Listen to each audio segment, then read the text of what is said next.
Hey guys. So today I wanted to get on and chat with you a little bit about what self confidence even is because there are a bunch of different phrases that get mixed up a lot and they don't mean the same thing.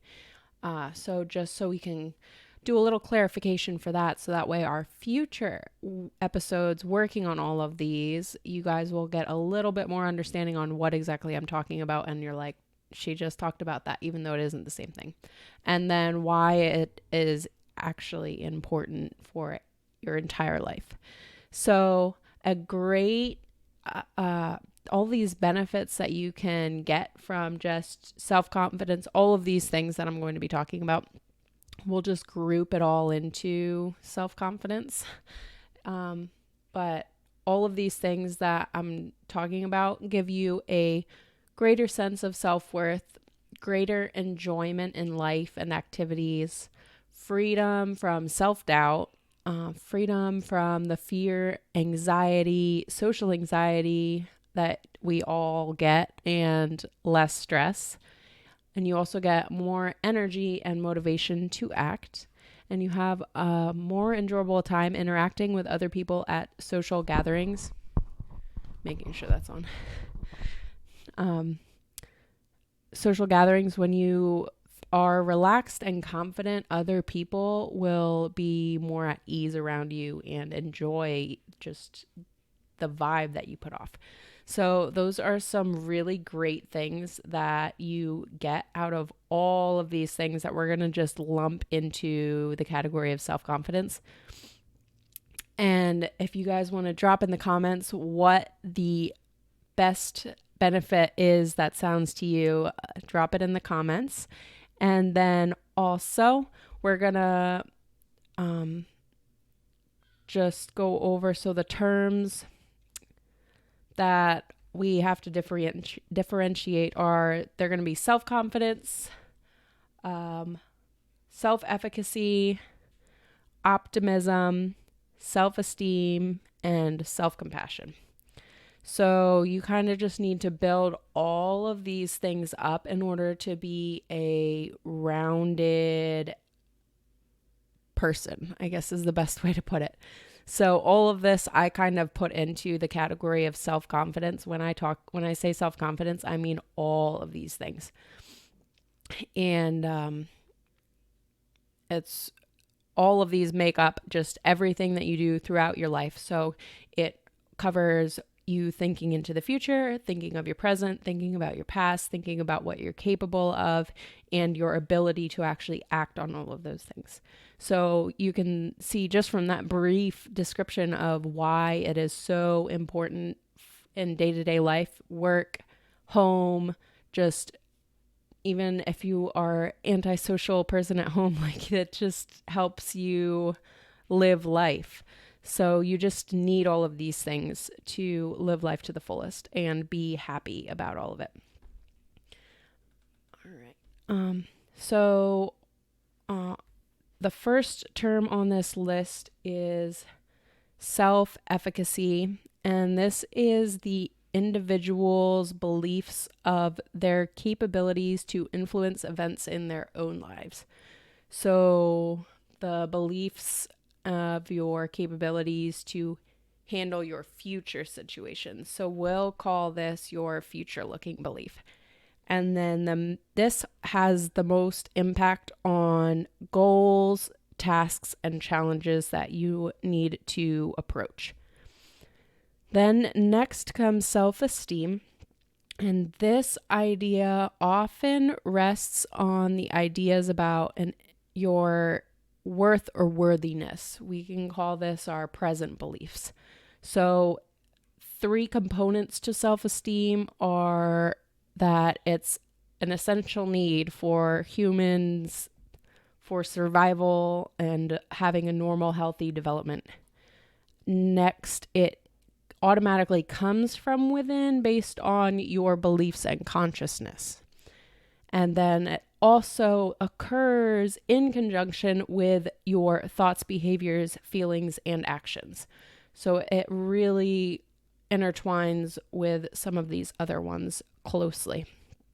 High self-esteem is associated with better health, better social life, protection against mental disorders and social problems, successful coping, and mental well-being.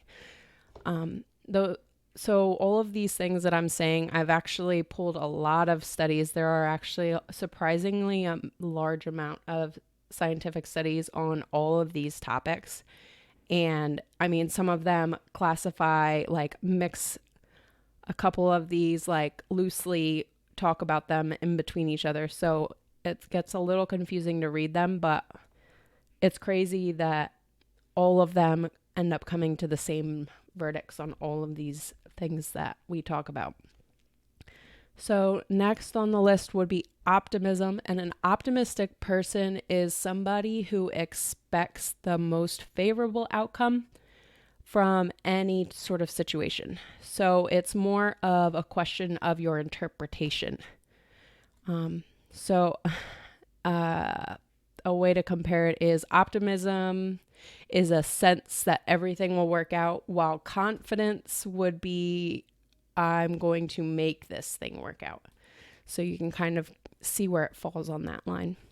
And then next is self-compassion. And this is kind of what you almost have to work on first, just because it gets the ball rolling for the rest of these. Because our biggest struggles are overcoming insecurity, fear, and negative self-talk is what those three things what seem to set women back the most. I'm not sure about men since I focus on women for my podcast, but I'm sure that they're kind of in the same boat. But so that you would have to end up working on first, and we can end up getting to that later. But the self-care that we had talked about before really plays into this as well.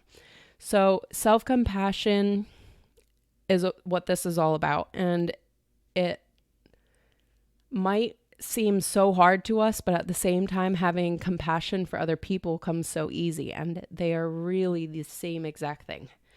And it's just that you're noticing someone is suffering, you feel moved by their suffering, and your heart responds to their pain, and you also understand and extend kindness to others when they fail or make mistakes instead of judging them harshly. So, I mean, we can easily, most of the time, do this for other people, but we can't extend it to ourselves. So you just need to realize that you are human, and suffering, failure, imperfection, and as a whole are part of being a human. And you can't really expect perfection out of yourself. You need to extend yourself that grace.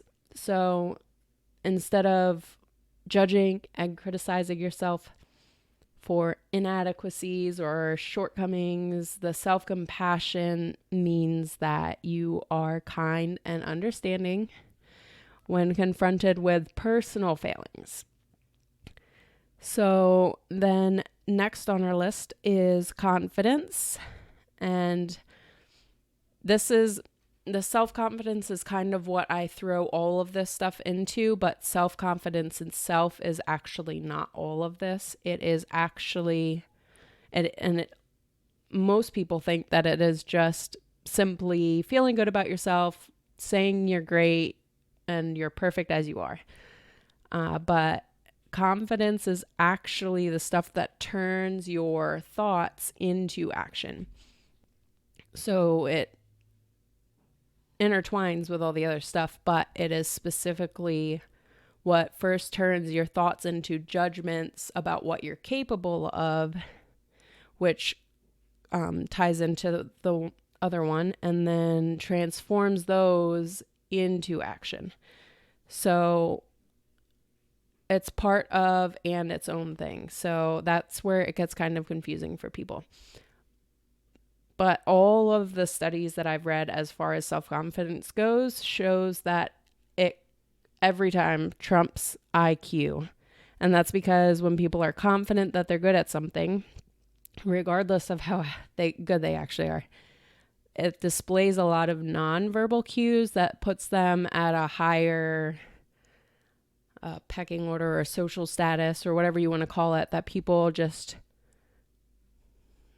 go with it. You know what I mean? So now this is completely different. It has to be true self-confidence. You can't fake the self-confidence because people can actually pick up on that. And it also can't be a huge gap from, now I said that you don't actually have to know as much as you're confident in, but there can't be a huge gap between confidence and competence, or else that also does not work. So it's got this nice little gap in it that works. But most of the time, women, as far as women go, we'll put it this way, women do not have a problem for the majority of the time having that gap. It's mostly that they're underconfident, overconfident. So we just need to work on switching those. And that will bring you all of the success that you're actually looking for, because people aren't always going to acknowledge you for your competence if you don't portray the want to actually further yourself. And you can't assume that people are going to understand that you want it either. You just kind of got to go with it. So I think that Sharon Salzberg put this the best way, that confidence is the way we meet our circumstances, whether they are wondrous and wonderful or really hard and difficult. So I like that quote as far as what confidence is, because I think it really speaks to the definition. And so things that can affect this, genetics do play some part in this. Our schooling do play some part in this. Our upbringing, our society, and how we actually look all play a part in our confidence. So all of these things that I just talked about in our confidence. But all of the studies that I've read, all of them have proven that you can actually rewire it. So regardless if it's in your genetics or you were brought up some way or anything, it's actually at any age, your life choices can override all of that.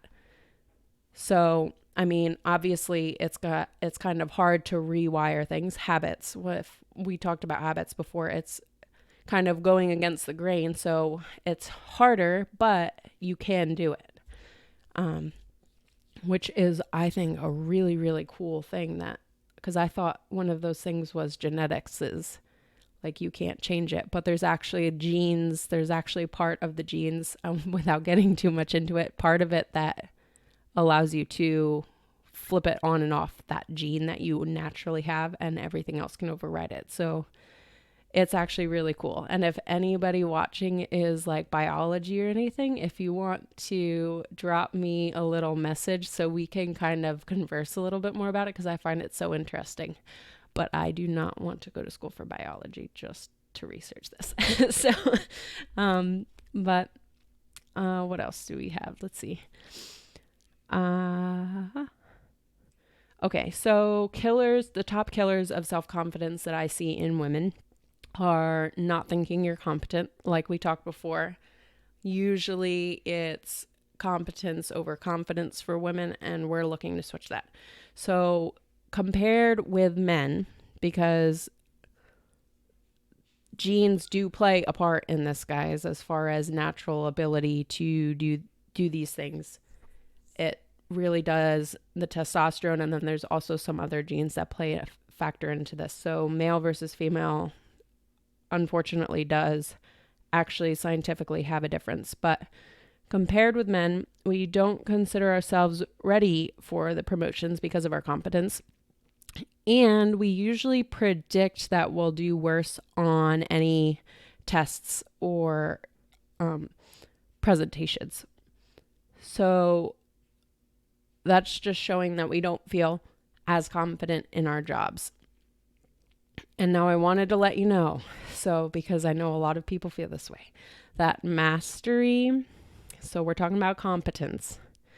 Mastery isn't about being the best of the best of the best. The resonance of the mastery itself is in the process and the progress. So you don't need to be the best of the best of the best to get that promotion or give that presentation, because you might see it as a different way. So you'd be able to portray it that people would understand it a little bit better, or any sort of scenarios. So it's all about work and learning and developing the appetite for the challenge that will arise as you gain these things. So mastery just means that you're able to encounter these hurdles, knowing you might not always overcome them, but they don't let you stop from trying. And that is a huge part of things. Next problem is overthinking. And it is literally in women's genes to worry about all of this because of, well, with that, we're not going to go into evolution, but so overthinking is just natural for women to do. So don't beat yourself up when you do it, but we want to try and minimize it because, so you start feeling sick and, it's not going away. I'm just going to Google my symptoms, and what happens? You're dying, right? So things like that. Or you are just second guessing yourself all the time. That is something that women just always have a problem with, and that does affect your confidence because you aren't taking action when you overthink it. And that is what the confidence part is. So next is perfection. And perfection is when you have a standard for something that you're pretty much doomed to never actually be complete to 100% what you think it should be.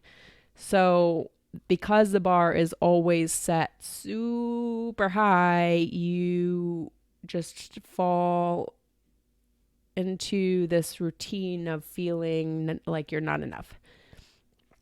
And women seem to want to, I'm not saying, I don't feel like this, guys. I just say women so we're all in the same boat. Women are just so apt to get everything right that we are terrified to get something wrong. So it prevents us from taking those risks. And without taking risks, you don't actually meet that next level. Confidence requires that hard work, the risk, determined persistence, and failure. It requires all of that in order to strengthen it, which seems like it's counterintuitive, but that's actually what you do. Next problem we encounter is people pleasing. And people pleasing is something that people can either not really realize that they're trying to do, or they are so focused on it that it consumes them. And obviously it can become a problem for your self-confidence because you're always worried about what other people are going to think. And it's really not about them, So, or if you're so consumed in what helping other people or getting everything for other people, you're all focused on them and there's no focus on you. So you can't do any of those self-care things or work on yourself that you can't even realize what you're doing to yourself. So that can be a huge problem when it comes to your self-confidence. And Sorry. Another problem that I see a lot of, and it can cause some tension, I guess, self-image. And I have read a bunch of studies. This one's a little bit older that I'm going to be quoting, but I feel like it probably still impacts us. I do really feel like everything is shifting though. So I think that when they redo this study in the next couple of years that we're going to see a huge change in this. But the international study shows 90% of all women want to change at least one aspect of their physical appearance. Now that part I don't think is going to change, but it should, because 9 times out of 10, that one thing that you want to change about yourself, everybody else doesn't even notice that it's a problem. I can almost guarantee it. So, or it's not as, at least it's not as big of a deal as what you feel it is.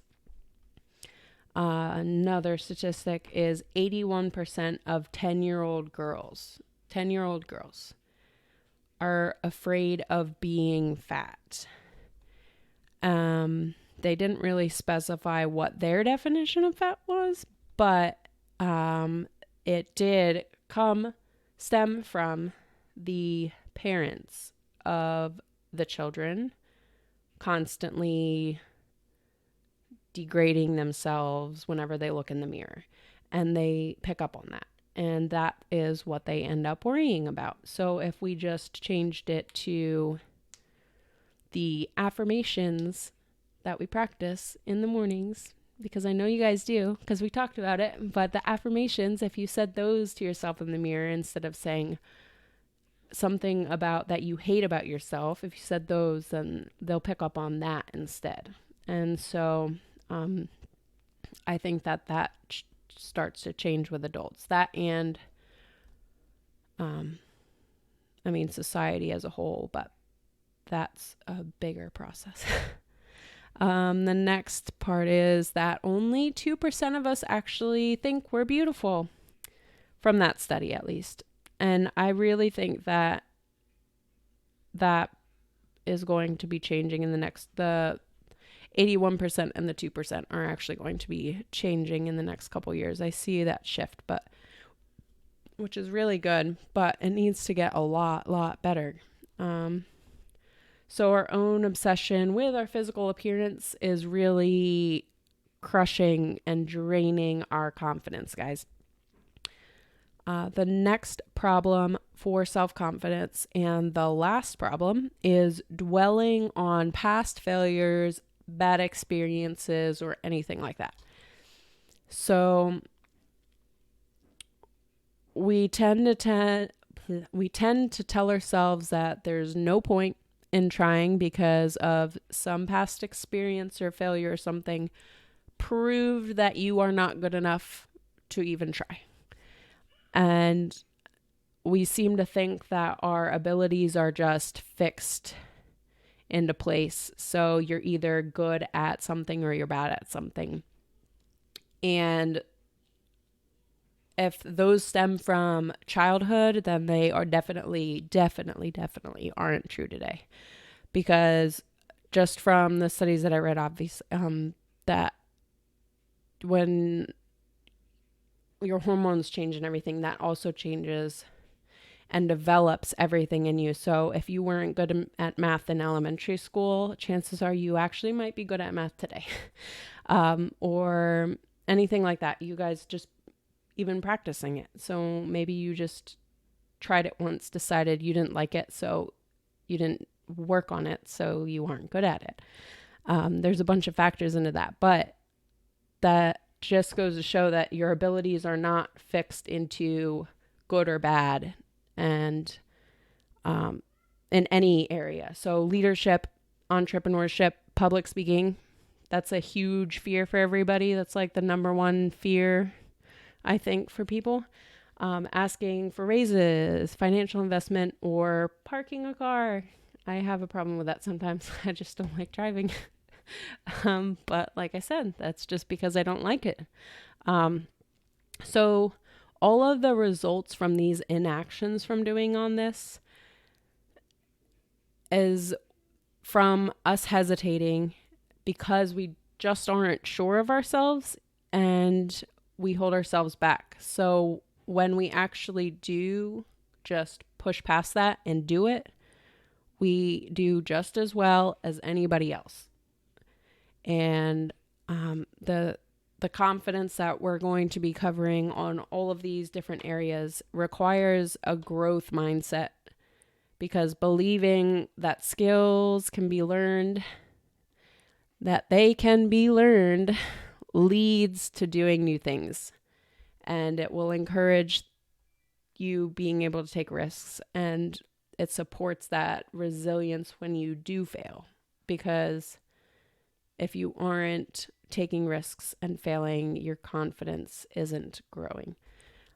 So in the most basic terms, guys, from this whole thing is we need to start acting and risking and failing and stop mumbling and apologizing. And that's just where we need to work on all of these things, because you guys deserve a lot more. And the self-confidence, all of these things really does prove to show that people are more successful.